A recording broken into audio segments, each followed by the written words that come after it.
Assalamualaikum warahmatullahi wabarakatuh. Baiklah, di mata kuliah hari ini materi yang kita pelajari tentang hukum acara dan praktek peradilan perdata. Sebenarnya di praktek peradilan itu nanti kita mempelajari tentang hukum acara perdata dan hukum acara pidana. Jadi sekarang kita fokusnya ke hukum acara perdata terlebih dahulu. Jadi di sini nanti akan membahas tentang pengertian, sumber, dan asas. Pengertian hukum acara perdata, jadi menurut fungsinya, hukum dibedakan menjadi hukum material dan hukum formil atau hukum acara.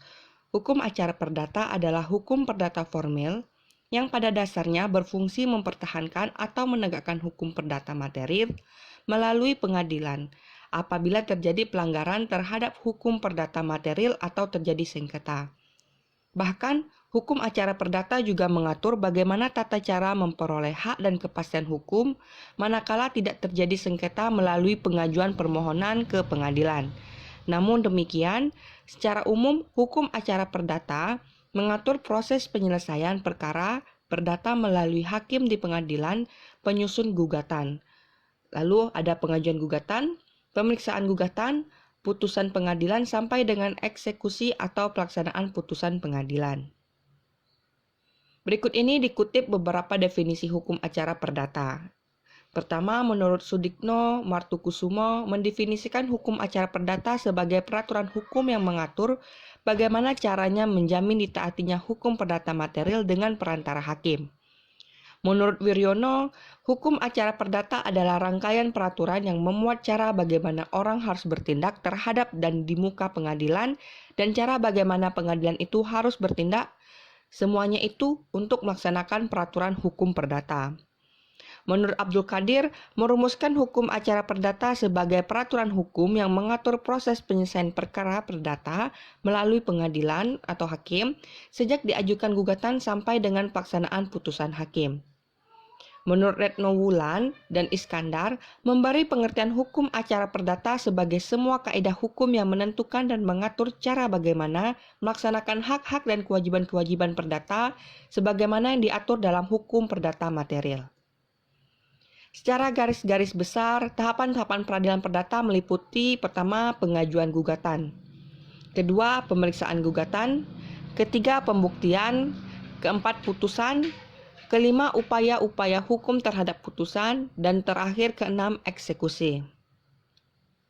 B. Sumber hukum acara perdata. Hukum acara perdata Indonesia sampai kini masih tetap berpedoman sebagai pedoman utama pada hukum acara perdata kolonial. Sumber hukum acara perdata adalah tempat di mana dapat ditemukannya ketentuan-ketentuan hukum acara perdata. Pengaturannya masih tersebar di dalam berbagai peraturan perundang-undangan, yaitu 1. HIR. HIR ini sering diterjemahkan dengan writ, yang mana berlaku untuk daerah Jawa dan Madura. Lalu kedua RBG. Lalu ketiga ada RV. Keempat ada BW, yang mana sekarang sering disebut dengan Kitab Undang-Undang Hukum Perdata, yang mana khusus buku keempat. Lalu kelima ada Kitab Undang-Undang Hukum Dagang. Kemudian ada keenam berbagai undang-undang yang berkaitan seperti Undang-Undang tentang Peradilan Ulangan atau acara banding, Undang-Undang tentang Kekuasaan Kehakiman, Undang-Undang tentang Peradilan Umum, Undang-Undang tentang Mahkamah Agung, Undang-Undang tentang Advokat, Undang-Undang tentang Perkawinan, Undang-Undang tentang Kepailitan, Jurisprudensi, Peraturan Mahkamah Agung, Instruksi dan Surat Edaran Mahkamah Agung, Perjanjian Internasional, Doktrin, dan Adat Kebiasaan. C. Asas-asas hukum acara perdata. Yang pertama, hakim bersifat menunggu. Kedua, hakim bersifat pasif. Ketiga, persidangan terbuka untuk umum. Keempat, audi et alterum partem. Kelima, putusan harus disertai alasan. Keenam, beracara dikenakan biaya. Ketujuh, trilogi peradilan, yang mana ada sederhana, cepat, dan biaya ringan. Kedelapan, asas bebas dari campur tangan pihak di luar pengadilan. 1. Hakim bersifat menunggu. Hakim bersifat menunggu artinya inisiatif pengajuan gugatan berasal dari penggugat. Hakim atau pengadilan hanya menunggu diajukannya tuntutan hak oleh penggugat. Yang mengajukan tuntutan hak adalah pihak yang berkepentingan. Apabila tidak diajukannya gugatan atau tuntutan hak, maka tidak ada hakim. Hakim baru bekerja setelah tuntutan diajukan kepadanya. Namun, apabila tuntutan atau perkara diajukan kepadanya, maka pengadilan atau hakim dilarang menolak untuk memeriksa, mengadili, dan memutuskan suatu perkara dengan alasan bahwa hukum tidak ada atau kurang jelas. Kedua, hakim bersifat pasif.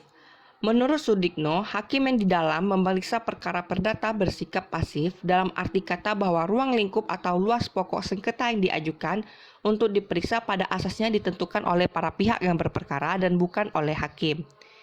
Hakim hanya membantu para pencari keadilan dan berusaha mengatasi segala hambatan dan rintangan untuk dapat tercapainya peradilan cepat, sederhana, dan biaya ringan. Asas hakim bersifat pasif ini mengandung beberapa makna, di antaranya inisiatif untuk mengadakan acara perdata ada pada pihak-pihak yang berkepentingan dan tidak pernah dilakukan oleh hakim. Kemudian hakim wajib mengadili seluruh tuntutan dan dilarang menjatuhkan putusan terhadap suatu yang tidak dituntut atau mengabulkan lebih dari yang dituntut.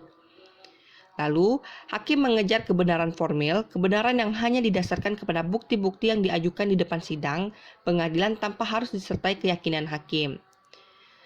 Terakhir, para pihak yang berperkara bebas pula untuk mengajukan atau untuk tidak mengajukan upaya hukum, bahkan untuk mengakhiri perkara di pengadilan dengan perdamaian.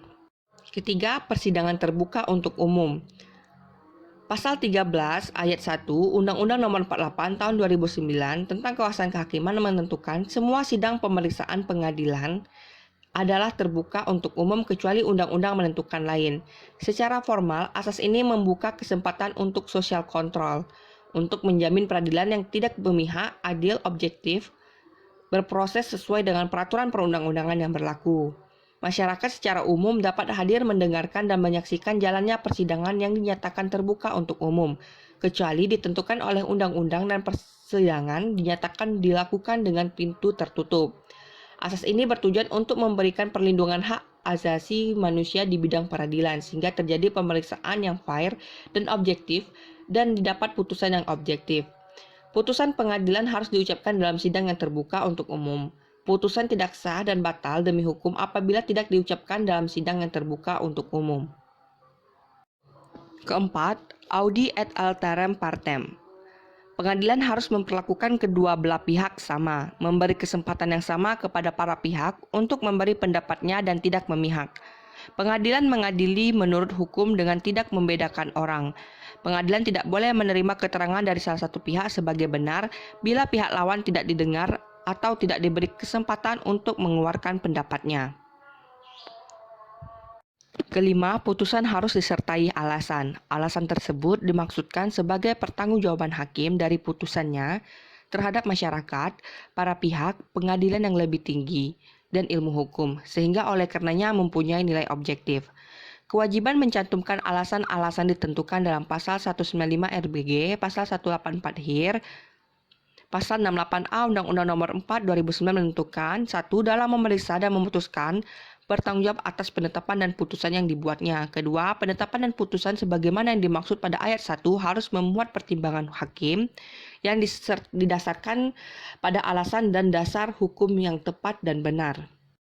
Keenam, beracara dikenakan biaya.